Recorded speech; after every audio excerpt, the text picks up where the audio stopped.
ম্যাচের আগেই ফলাফল ফাঁস, বাংলাদেশ নাকি নিউজিল্যান্ড, প্রথম ওয়ানডে ম্যাচে জিতবে কে?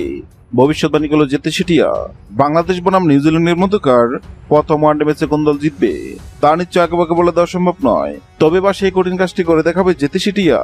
আগামীকাল 17 এপ্রিল ঢাকার শেরে বাংলা জাতীয় ক্রিকেট স্টেডিয়ামে শুরু হতে যাচ্ছে বাংলাদেশ ও নিউজিল্যান্ডের মধ্যকার 3 ম্যাচ ওয়ানডে সিরিজ। সকাল 11টায় প্রথম ম্যাচে মুখোমুখি হবে দুই দল। সিরিজের প্রথম 2 ম্যাচ মিরপুরে এবং শেষেরটি হবে চট্টগ্রামে। ঘরে মাঠে শক্তিশালী পাকিস্তানকে 2-1 ব্যবধানে সিরিজ হারিয়ে টাইগাররা দারুণ ছন্দে আছে। মেহেদী হাসান মিরাজের নেতৃত্বে এই তারুণ্য নির্ভর দলটি বর্তমানে বেশ আত্মবিশ্বাসী।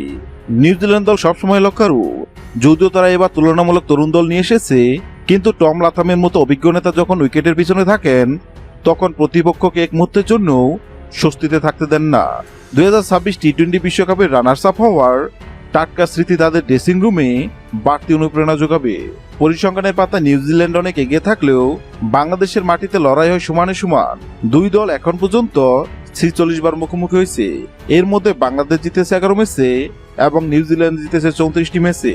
আর এবার এই দুই দলের মধ্যে প্রথম ওয়ানডে ম্যাচ জিতে কোন দল তা নিয়ে ভক্ত সমর্থকদের মনে তো জানার শেষ নেই। আর এবার এই দুই দলের মধ্যে প্রথম ওয়ানডে ম্যাচ জিতবে কোন দল সেটি নিয়ে ভবিষ্যৎবাণী করল জেতে সিটিয়া।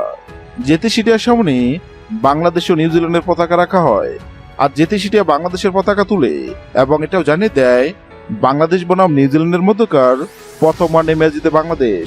হ্যাঁ দর্শক, আপনাদের কি মনে হয় বাংলাদেশ বনাম নিউজিল্যান্ডের মধ্যকার প্রথম ওয়ানডে ম্যাচে কোন দল জিতবে? অবশ্যই কমেন্ট করে জানাবেন। ভিডিওটি ভালো লাগলে লাইক দিবেন এবং সাবস্ক্রাইব আমাদের চ্যানেলের সঙ্গে থাকবেন। ভিডিওটি দেখার জন্য আপনাকে অসংখ্য ধন্যবাদ।